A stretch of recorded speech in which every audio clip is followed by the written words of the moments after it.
গোবিন্দ, আজ এই ভক্তের বাড়ি কোনো হরিতকি নেই, কিন্তু আমার তো মুখশুদ্ধি করতে হবে। একটা হরিতকি দাও ভক্ত। গোবিন্দ ঘোষ প্রণাম জানিয়ে বললেন, প্রভু তুমি আমাকে আশীর্বাদ করো, আমি তোমার মুখশুদ্ধির জন্য হরিতকি নিয়ে যেন সত্তর আসতে পারি। গোবিন্দ ঘোষ প্রভুর চরণে প্রণাম জানিয়ে নিকটস্থ এক জঙ্গলে প্রবেশ করে দেখলেন একটা গাছে পরিপূর্ণ হরিতকি রয়েছে। হা গৌর বলে ওই গাছে চড়ে একটা নয় অনেকগুলি হরিতকি পেড়ে আনলেন। প্রভুর কাছে এসে মাত্র একটা হরিতকি বের করে প্রভুর হস্তে দিয়ে বললেন, প্রভু এই নাও হরিতকি, তুমি মুখশুদ্ধি করো। প্রভু আমার মুখশুদ্ধি করলেন। ওই বৈষ্ণব ভক্তকে ধন্যবাদ জানিয়ে আশীর্বাদ দিয়ে প্রভু আবার চললেন উড়িষ্যার পথে কৃষ্ণ বলতে বলতে। কেন? কৃষ্ণ ছাড়া তো এ জীবনে কোনো গতি নাই। তাই মহাপ্রভু শ্রী গৌর হরি কেমন চললেন আমার প্রভু ভাব দিয়ে বলছেন,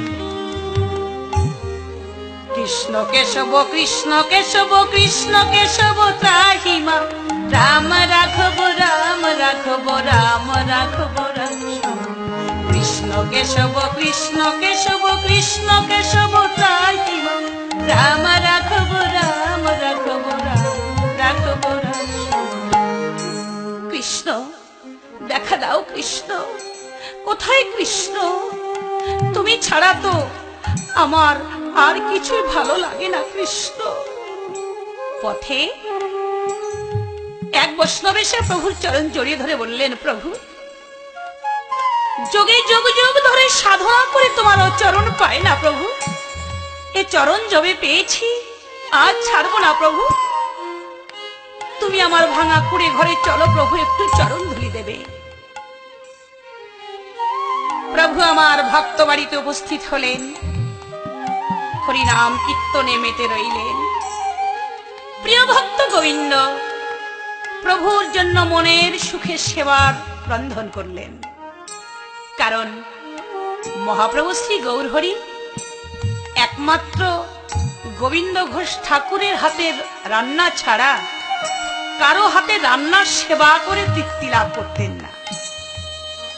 তাই গোবিন্দ নিজের হাতে মনের মতো করে রন্ধন করলেন। হরিনাম কীর্তন শেষে সেবার আয়োজন করে দিয়ে বললেন, প্রভু সেবার আয়োজন হয়ে গেছে, সেবার কার্য সমাপ্ত হলো। ডেকে বলছে, গোবিন্দ সেবা তো হলো, কিন্তু আমার মুখশুদ্ধির জন্য আজ আর একটা হরিতকি দেবে? সত্তর গোবিন্দ কি করলেন, নিজের ছোলা থেকে একটা হরিতকি বের করে বলছে, প্রভু এই নাও। গোবিন্দ গত সেদিন তোমার কাছে হরিতকি চেয়েছিলাম, দিতে তোমার খুব বিলম্ব হয়েছিল, কিন্তু আজ এত তাড়াতাড়ি হরিতকি তুমি কোথায় পেলে? প্রভু কেন? সেদিন তোমার সেবায় বিঘ্ন ঘটেছিল বলে আমি কিছু হরিতকি সঞ্চয় করে রেখেছি প্রভু। কি গোবিন্দ তুমি সঞ্চয় করেছো? গোবিন্দ আমরা না সন্ন্যাসী, সন্ন্যাসী হয়ে তোমার মন থেকে সঞ্চয়ের বাসনা দূর হয়নি গোবিন্দ। তুমি কি জানো সন্ন্যাস কথার অর্থ কি? কি প্রভু? সন্ন্যাস মানেই তো ত্যাগ।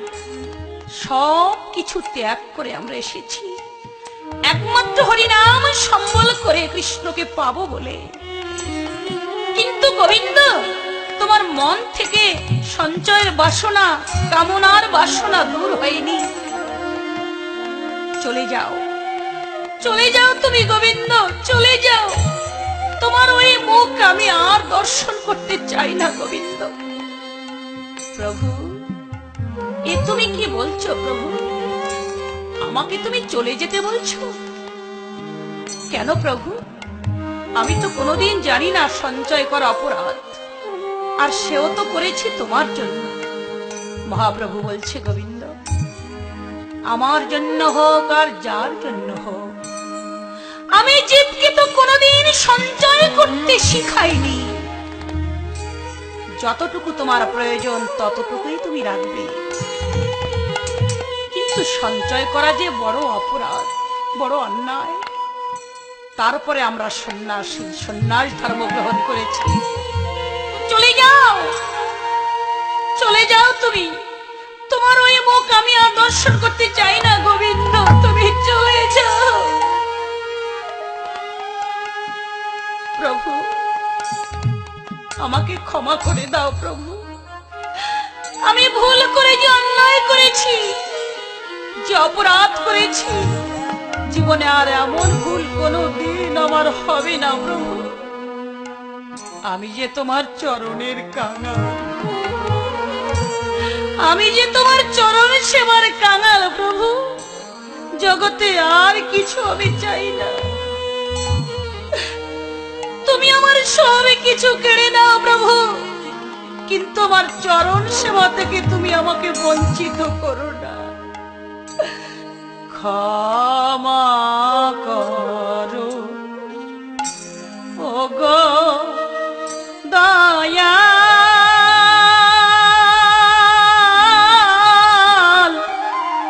ক্ষমা করো মোরে। ওই তোমার চরণ ছেড়ে আমি যাব না ঘরে। ক্ষমা করো ওগো দয়াল রে, ক্ষমা করো মোরে। আর তোমার শ্রী চরণ ছেড়ে যাব না ঘরে রে। প্রভু গো,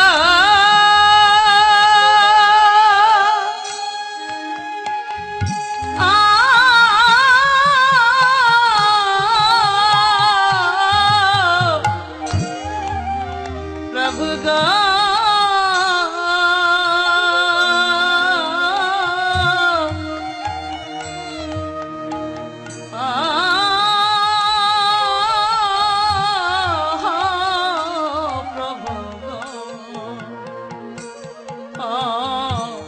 প্রভু গো আমার, প্রভু আমার স্ত্রী পুত্র, ওরে ঘরে সংসার